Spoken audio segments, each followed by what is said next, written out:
Înainte de vârsta de 5 ani, dacă copilul tău încă nu cunoaște alfabetul, nu poate număra cursiv de la 1 la 10 sau nu poate sta în locul lui și studia ca alți copii, asta nu înseamnă că rămâne în urmă. Trăim într-o perioadă în care părinții cred că cei mici trebuie să învețe de vreme ca să nu piardă startul. Tabele cu alfabetul atârnate prin toată casa, programe încărcate pe tot parcursul săptămânii. Fiecare zi devine o cursă tăcută. Dar există un adevăr pe care puțini ți-l spun direct. Înainte de vârsta de 5 ani, există ceva mai important decât toate literele și numerele, ceva ce nu poate fi măsurat prin teste, nu poate fi etalat pe rețelele sociale, dar care în tăcere determină cum învață copilul tău, cum iubește și cum se ridică după ce cade mai târziu în viață. Dacă această fundație este construită corect, învățarea de mai târziu va fi mai ușoară, copilul va avea mai multă încredere în sine, iar școala nu va mai fi ceva de care să se teamă. Problema este că foarte puțini părinți sunt îndrumați să înțeleagă și să construiască acest lucru încă de la început.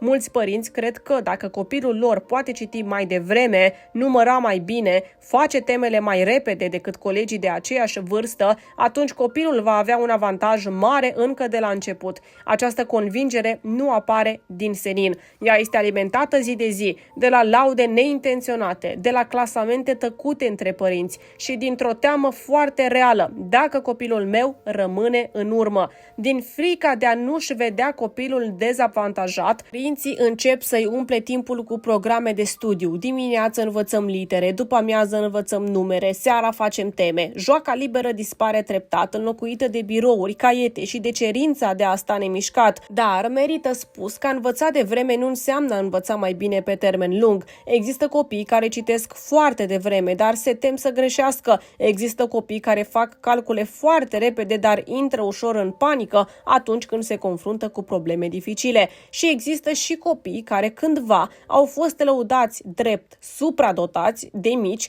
doar că treptat să-și piardă interesul pentru învățare pe măsură ce cresc. Pentru că mulți oameni nu realizează următorul lucru. Când copiii sunt puși sub prea multe așteptări prea devreme, ei nu învață din curiozitate, ci învață din teama de a dezamăgi adulții. În acel moment, învățarea nu mai este o explorare, ci devine un test continuu. Greșești și ești corectat, ești lent și ești comparat. Și de fiecare dată când se întâmplă asta, se mai adaugă un strat de tensiune tăcută în interiorul copilului. Există copii foarte ascultători, atât de ascultători încât îndură în tăcere, atât de ascultători încât îndeplinesc orice cerință, dar pe dinăuntru, treptat, își pierd încrederea și bucuria. Acesta este costul invizibil al goalei după performanță prea devreme și acesta este și momentul în care părinții trebuie să se oprească și să se întrebe: chiar îl ajutăm pe copilul nostru să meargă înainte sau fără să vrem pune mai multă presiune pe un suflet încă foarte fragil?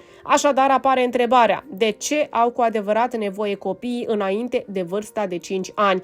Dacă înainte de 5 ani alfabetul și numerele nu sunt cele mai importante, atunci, în cele din urmă, de ce are nevoie copilul tău? Răspunsul poate suna foarte simplu, dar este adesea uitat în graba vieții de zi cu zi. Ceea ce au cel mai mult nevoie copiii nu sunt mai multe lecții, ci un sentiment de siguranță. Sigur să plângă fără teamă de a fi certat, sigur să-și exprime emoțiile fără a fi respins, sigur să încerce, să greșească și să încerce din nou. Când un copil se simte protejat și acceptat, creierul lui este cu adevărat pregătit să se dezvolte. Al doilea lucru de care au nevoie copiii este răspunsul și conexiunea. Nu mereu instrucțiuni, ci momente foarte mici. Contactul vizual când copilul vorbește, un răspuns când întreabă de ce, sau pur și simplu un adult care chiar ascultă. Aceste momente îl ajută și pe el să înțeleagă ceva esențial. Am valoare, sunt văzut și vocea mea contează. Al treilea lucru, și totodată cel pe care mulți părinți îl reduc fără să vrea cel mai devreme, este joaca. Joaca nu este o recompensă după ce se termină învățatul. Joaca este modul în care copiii învață. Prin joacă, copiii învață să rezolve probleme, învață să aștepte, învață să împartă și învață să înțeleagă lumea din jur, în ritmul lor. Înainte ca un copil să învețe să scrie litere, Are nevoie să învețe să aibă încredere că lumea este suficient de sigură ca să o exploreze. Înainte ca un copil să învețe să facă matematică, are nevoie să simtă că nu este împins sau comparat. Cu alte cuvinte, înainte de vârsta de 5 ani, cel mai important lucru nu se găsește în cărți, ci în emoțiile pe care copilul le poartă cu el zi de zi. Aceasta este fundația, iar dacă fundația este suficient de solidă, toate abilitățile de învățare de mai târziu își vor găsi locul și se vor dezvolta natural. Cum funcționează creierul unui copil în primii ani? Ca să înțelegem de ce sentimentul de siguranță este atât de important, trebuie să privim la modul în care lucrează creierul copilului. Creierul nu se naște ca să învețe mai întâi litere, creierul se naște ca să supraviețuiască. În primii ani de viață, creierul copilului pune mereu o întrebare foarte de bază. Lumea aceasta este sigură? Dacă răspunsul este da, creierul permite apoi curiozitatea, explorarea și învățarea. Dacă răspunsul este nu, toată energia se duce către protecție. Când un copil este presat frecvent, comparat sau simte că trebuie să facă mereu totul corect ca să fie iubit, corpul lui intră într-o stare de stres tăcut. În acel moment, creierul prioritizează apărarea, nu învățarea. Copilul poate încă să stea la masă și să studieze, poate încă să facă teme, dar în interior creierul este în modul pază sau în modul receptiv. Pe de altă parte, atunci când un copil se simte calm și conectat, creierul deschide zonele responsabile de concentrare, memorie, gândire flexibilă și rezolvarea problemelor. De aceea există copii care par mai lenți atunci când nu sunt învățați foarte devreme, dar care la vârsta potrivită învață brusc foarte repede, foarte solid și foarte ușor, nu pentru că ar fi mai inteligenți, ci pentru că fundația lor emoțională este pregătită. Un sistem nervos reglat le permite copiilor să îndrăznească să încerce, să îndrăznească să greșească și să îndrăznească să învețe. În schimb, un copil care este constant tensionat va învăța din frică, nu din curiozitate. Iar paradoxul este acesta. Învățarea prin frică poate produce rezultate pe termen scurt, dar încetinește dezvoltarea pe termen lung. De aceea, înainte de a întreba ce a învățat copilul meu, există o întrebare mult mai importantă pe care părinții trebuie să și-o pună. În fiecare zi, copilul meu se simte suficient de în siguranță pentru a fi el însuși. Așadar, ce pot face părinții zilnic pe parcursul acestui drum lung? Dacă, înainte de vârsta de 5 ani, cele mai importante lucruri nu sunt literele sau numerele, atunci ce pot face concret părinții în fiecare zi pentru a-și ajuta copilul să construiască o fundație solidă? Mai jos sunt 5 lucruri foarte simple, care nu costă nimic. Primul, construiți un sentiment de siguranță emoțională. Când copilul tău este trist, plânge sau este furios, ceea ce are cel mai mult nevoie nu este să îi se spună nu mai plânge, ci să se simtă înțeles. O propoziție blândă precum mama și tata văd că ești foarte trist, suntem aici cu tine. Este suficientă pentru a calma sistemul nervos al copilului. De aici copiii învață să-și numească emoțiile și treptat să se autoregleze. Al doilea, lasă-ți copilul să se joace pe deplin. Joaca nu este o recompensă după ce se termină învățarea. Joaca este cel mai natural mediu de învățare pentru copii. Prin construcții, jocuri de rol, alergat, joaca cu nisip sau apă, copiii învață să rezolve probleme, să aștepte rândul lor și să interacționeze cu ceilalți.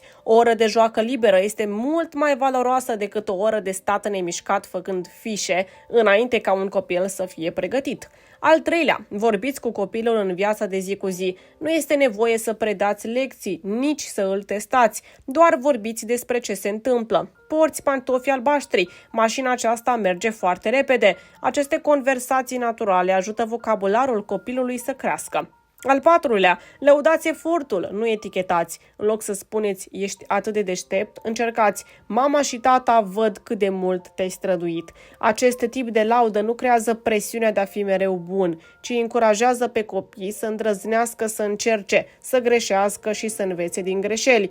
Al cincilea, încetiniți și fiți prezenți. Copilul tău nu are nevoie de un program supraîncărcat. Copilul tău are nevoie de părinți care sunt cu adevărat acolo. O masă fără grabă, o după-amiază fără telefoane. Aceste momente care par foarte mici sunt în cele din urmă foarte importante. Aceste 5 lucruri repetate de zi construiesc în tăcere o fundație care îi ajută pe copii să învețe mai bine, să fie mai încrezători și să crească mai echilibrat în anii care urmează. Înainte de vârsta de 5 ani, copilul tău nu are nevoie să alerge mai repede decât oricine altcineva. Copilul tău nu are nevoie să memoreze multe litere sau să numere perfect pentru a dovedi ceva. Ceea ce are nevoie copilul tău este să crească într-un sentiment de siguranță, sigur să plângă când este trist, sigur să-și exprime sentimentele, sigur să încerce să greșească și să încerce din nou.